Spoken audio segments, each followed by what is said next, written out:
بچیوں زندگی کی خوبصورتی ہر انسان چاہتا ہے، اور یہ صرف در مصطفیٰ سے ملے گی۔ ایک اچھا بیٹا، پہلی شکل ہے اچھا بیٹا، اور میرا نبی کہہ رہا ہے کاش میرے ماں باپ زندہ ہوتے، اور نہیں تو میری ماں زندہ ہوتی تو تم دیکھتے میں کیا کرتا۔ میں عشاء کی نماز کے مصلی پہ ہوتا اور میں سورۃ فاتحہ پڑھ رہا ہوتا، اور ادھر سے میرے گھر سے میری ماں مجھے کہتی محمد، تو میں ماں کے لیے نماز توڑ دیتا۔ سبحان۔ ہاں، میں ماں کے لیے نماز توڑ دیتا۔ اور میرے نبی سے پوچھا گیا یا رسول اللہ قیامت کب آئے گی؟ یہ بچیاں غور سے سنیں، سارے سنو پر یہ خاص طور سے سنیں۔ آپ نے کہا اللہ کو پتہ ہے، کہ یا رسول اللہ کوئی نشانی بتا دیں۔ تو آپ نے کہا جب بیٹیاں بھی ماؤں کو ذلیل کریں گی تو قیامت آئے گی۔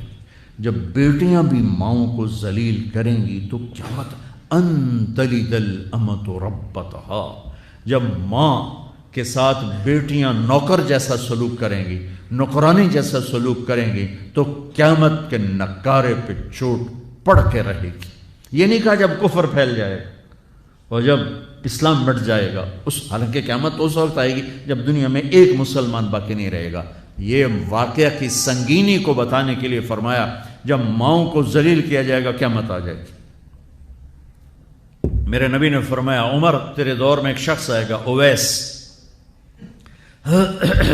اس کا قبیلہ ہوگا مراد، آگے سب کاسٹ ہوگی قرن، اویس بن عامر، اسے دعا کروانا، وہ کالے رنگ کا ہوگا، چھوٹے قد کا ہوگا، اور اس سے دعا کروانا، دعا تو بھی کروانا، علی تو بھی کروانا، علی اور عمر، اویس ان کے لیے دعا کریں۔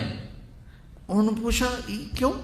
کہ اس نے ماں کی خدمت کر کے اللہ کو اتنا راضی کر دیا ہے، جب وہ ہاتھ اٹھاتا اللہ خالی نہیں لوٹاتا۔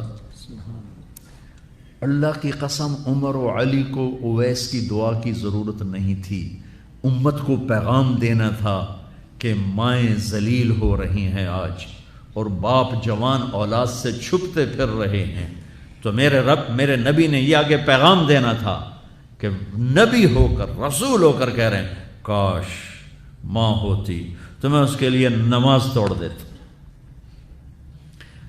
آپ کو 8 عورتوں نے دودھ پلایا والدہ سمیت، ان میں ایک ایمن بھی ہیں، آپ کے والد کی باندی۔ تو گھر میں تشریف فرما تھے، ایمن بیٹھی تھی حضرت عائشہ، تو ایمن کہنے لگی یا رسول اللہ پانی تو پلا دیں۔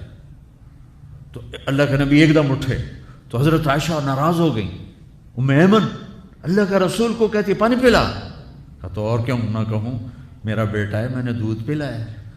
تو حضرت میرے نبی نے کہا ہاں عائشہ یہ میری ماں ہے، اس کا میں نے دودھ پیا ہے۔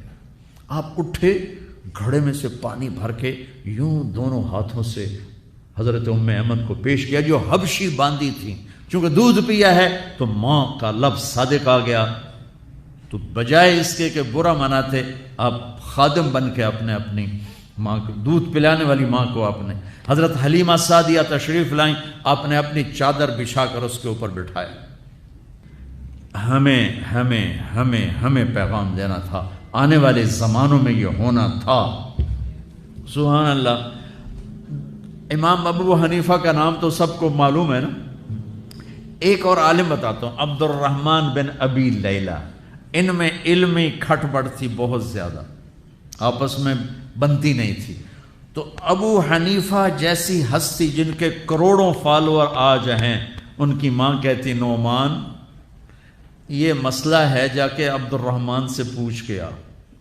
زندگی میں ایک دفعہ نہیں کہا ماں جی میں اس کو بڑا عالم ہے میرے کو پوچھ لو، کہا اچھا ماں جی، اپنی چادر اٹھاتے اور پہنچ جاتے دروازے پہ دستک دے کے بھائی مجھے میری اماں نے بھیجا ہے، آپ اس پہ فتویٰ، حالانکہ ان کی اپنی رائے اس کے خلاف ہوتی تھی، لیکن ماں کے احترام میں جا کر ان سے مسئلہ پوچھتے جن سے روزانہ مناظرہ ہوتا تھا، روزانہ کھٹ پٹ ہوتی تھی علمی، ماں نے کہہ دیا جا کر ان سے پوچھ کے آتے تھے، اپنی اتنی بڑی علمی قدر و منزلت کو ایک طرف رکھ دیتے تھے، نہیں میری ماں نے مجھے کہا۔